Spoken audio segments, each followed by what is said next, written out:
পূর্ণিমার কোটালের জোরে নদী বাঁধে ধস, আতঙ্কিত গোটা গ্রাম।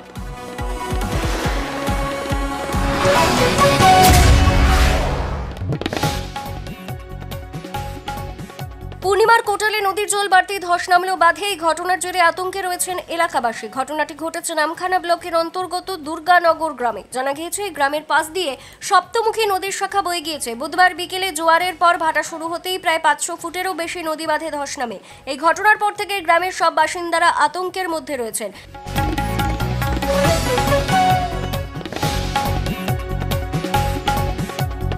গ্রামবাসীদের অভিযোগ, এই মুহূর্তে যেভাবে নদী বাঁধে ফাটল দেখা দিয়েছে, যে কোনো সময় দুর্ঘটনা ঘটতে পারে। নদী বাঁধ ভাঙলে কয়েক শতবিঘা জমি নোনা জলে ডুবে যাবে।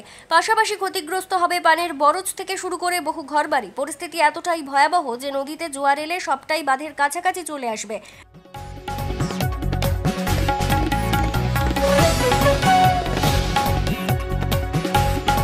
গ্রামবাসীরা সবাই মিলে এখন নদী বাঁধের ওপর নজর রেখেছেন। বাঁধের ভাঙা অংশে ত্রিপল চাপিয়ে নদী বাঁধ বাঁচানোর জন্য মরিয়া চেষ্টা করছেন তারা। তার কন্ডিশনে এখন আসতে পারছি না, পুরো বাঁধ ফাটল নিয়েছে। এখন যা হাঁটবো কী করে? জলের স্রোত এমন বাড়ছে, আমাদের ভয়ঙ্কর ব্যাপার আসছে। বারবার বন্যা হয়ে যাচ্ছে, তারও আতঙ্কিত। আবার এই যে রাস্তা হচ্ছে, মনে করছিলাম আমরা বাঁচতে চাই, কিন্তু এ যা অবস্থা আমরা বাঁচতে পারবো না। ভয়ে আতঙ্কিত ভাব আছি। ছেলেপুলে নিয়ে রাস্তাঘাটে কেমনভাবে চলবো, কেমনভাবে থাকবে। ভাঙলো এই বন্যাতে 2-3 বার হয়ে গেল। আবার এই যে রাস্তার কাজ হয়েছে, এই যদি এই পরিস্থিতি আমরা কেমন করে থাকবো? কাজ হচ্ছে সঙ্গে সঙ্গে 2 মাস হয়নি রাস্তা ভেঙে যাচ্ছে। তাহলে আমরা এই মুহূর্তে এখনও কাজ চলছে, এরই মধ্যে বাঁধ যদি পুরো টেনেলে চলে যায়, তাহলে আমরা কেমন করে থাকতে চাই? বাকি তো থাকি, ভয়ে কী করবো? সে বারবার বন্যা হয়ে গেছে, জলে মগ্ন হয়ে গেছে, বারবার ডুবেছি, সেই ভয়ে কোথায় যাব, কীভাবে? যখনই জল উঠতে চায় তখনই আমরা কি করি? জিনিসপত্র গুড়িয়ে রাখি, কোথায় গিয়ে বাঁচবো? সেরকম উঁচু জায়গা সেরকম এখানে তো নেই যে বড় ফ্ল্যাট হাউস আছে, কোথায় গিয়ে আটকাবো, সেরকম কোনো জায়গা আমাদের দুর্গানগরে নেই। কোনো কিছু চাইছি না, আমরা শুধু বাঁধঘাট, এই নদী বাঁধটা ভালোভাবে যেমন একটু কাজ হয়, যেমন আমরা বাঁচতে পারি। বারবার এই ছোট্ট এলাকার মধ্যে নদী বাঁধে যদি বারবার রিং লাড়ে, আমরা বাঁচবো কি? অল্প স্বল্প জায়গা, এইটুকুর মধ্যে আমরা বেঁচে আছি। তার মধ্যে যদি বারবার যদি রিং টানে, আমরা কেমন করে বাঁচবো? আমাদের আর তো জায়গা জমি নেই, একটুখানি 2 কাঠা 5 কাঠা এইটুকু হাইটেও মাটি নেই। আর এই যে চাষিরা যে একটু মাটি দিবে, সেটুকু মাটি নেই, এখন জলে মগ্ন। কেমন করে মাটি দিবে বলে? হয়তো আমরা চাই 2 হাত জায়গা কেটে আমরা মাটিটা দেবো।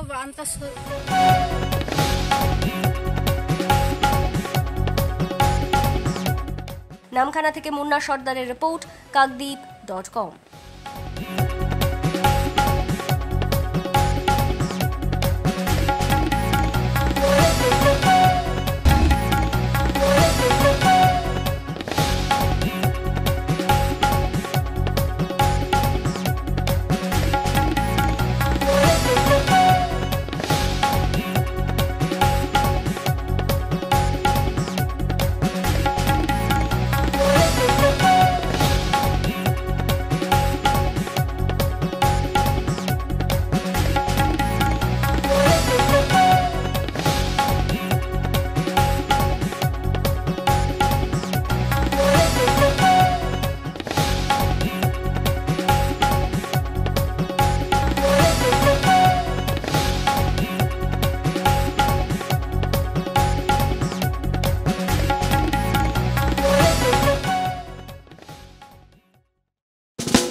আধুনিক আসবাবপত্রের সঠিক ঠিকানা কিরণময়ী বেডিং স্টোর্স, কাকদ্বীপ, রথতলা।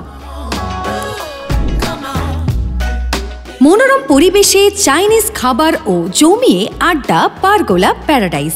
অমর টকিজের বিপরীতে